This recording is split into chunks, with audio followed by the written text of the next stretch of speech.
Welcome back to Cyber Defense TV. I'm your host, Gary Malefsky, and I am thrilled today to bring Galina Dodskovsky, the CEO of Vaporstream, to the hot seat.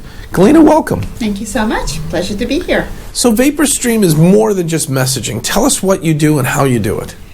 Sure. Vaporstream is secure messaging for the enterprise. And security and enterprise are very overused words, as is messaging, so let me maybe go a little deeper.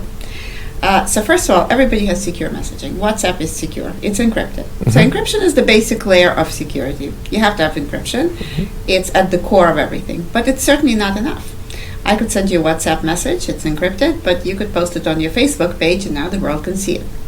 So security is about things like content control. What if I don't want my stuff leaking?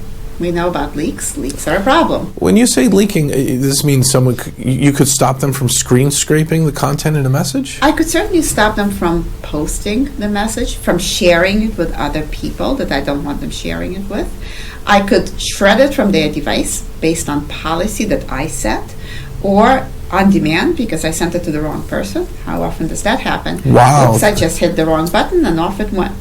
So yes, I could do all of that. Now, of course, there are always ways around certain things if somebody really determined, but sort of unintended propagation of content inadvertently or even intentionally can certainly be stopped. So you've solved that problem where I send a message to a friend or it's a business message and I really don't want it going to a competitor, or I don't want that information shared with others, or I want to retract that message? Absolutely, and not just retract it, you could permanently delete it from the other person's device. They will not have a trace of it. And when you say other person's device, is Vaporstream an agent that's installed on smartphones and laptops and tablets? How is it deployed? Yeah, so it's an app. It's downloaded from the App Store. And it's deployed on devices, on your phone, on your tablet, etc. If you're a member of the enterprise, then enterprise policy and all that comes with Vaporstream. If you're a member of the public, you get the free version with limited functionality, but still very secure. And an enterprise could communicate with somebody outside the enterprise, and the enterprise's policies will extend to the content sent to the individual. Now, you're in the hot seat, so I want to ask a tough question. Sure. I know you're going to have the answer. I've got IT staff. We've set up our policies. We're using Vaporstream to communicate. It's real-time messaging. It's the way we want. And that IT person gets fired.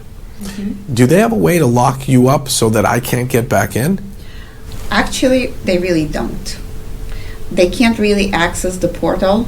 So long as you have your management properly done, when you lock them out, let's say, of your systems and of your Active Directory, that will disable them from being a Vaporstream user at the same time.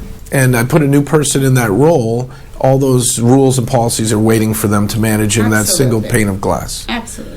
Sounds like a great system. We think so. So who's deploying it? What kind of entities are using it? So there are several verticals that we are working with now, but you could imagine this is useful to everyone across the board. I think everybody's aware of privacy since the testimony on Capitol Hill. Wasn't that an interesting testimony? That was fascinating testimony. Yeah.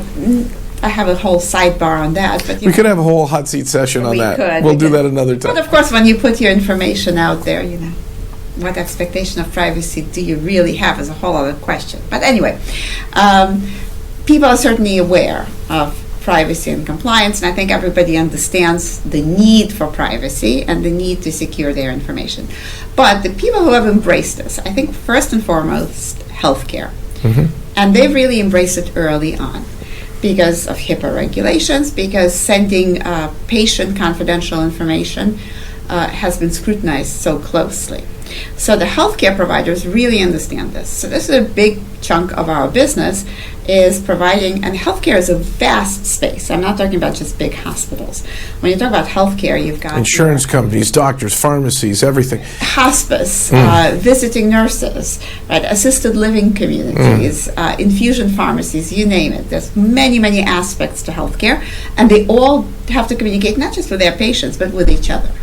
It seems to me anybody. And when we had 22 million records stolen from opm.gov sitting in an unencrypted database, I started to wonder if maybe even your encryption technology should be something that we bring to the U.S. government. Absolutely. What about the emails stolen from the DNC? Did they really have to be emails? No, they could have been secure messages. Exactly. Campaign strategy is something that probably shouldn't be an email to begin with. So when we see more campaigns starting, those politicians need to go to Vaporstream. Absolutely. This sounds like a niche for you that it's going to explode when they watch this video. We definitely think so. And the other interesting one that you sort of would find out of the left field maybe is emergency response and notification. So you have two kinds of emergency response and notification, right? I want to notify the mass of people, and in that case I'm going to email, text, maybe there's an earthquake or a tornado, an active shooter, or an infrastructure cyber attack. Of course I am going to notify my public as quickly as possible. But what about the response teams? The response teams actually need secure communication, right? Because if it's a cyber attack, they don't want to let the attacker know that they are doing something. If it's maybe a threat, they might want to discuss something between the agencies responding that they have to ensure is off the grid. So as long as they have a mobile device with your technology on they can do that. It's better than a walkie-talkie. In fact, it's an encrypted walkie-talkie. Exactly. And they could be sure that nobody who is not authorized is listening. When do we get the friends and family stock on this company? Well, talk to me after the show. Yeah, seriously, it sounds to me like Vaporstream is doing the right thing at the right time. There's so much need for what you offer. Absolutely. There really is. And we're definitely seeing that. I think people are really beginning to realize how important this really is. I'm very impressed, and I think our viewers should definitely visit vaporstream.com. And what I would recommend is if you don't have the free version of the app on your mobile, I'm going to get it right after this episode, and you should get it too. Thank you for tuning in to this amazing hot seat session. I really enjoyed it. Kalina, thank you for coming. Thank you. And we're going to have this online at cyberdefense.tv. Thank you again.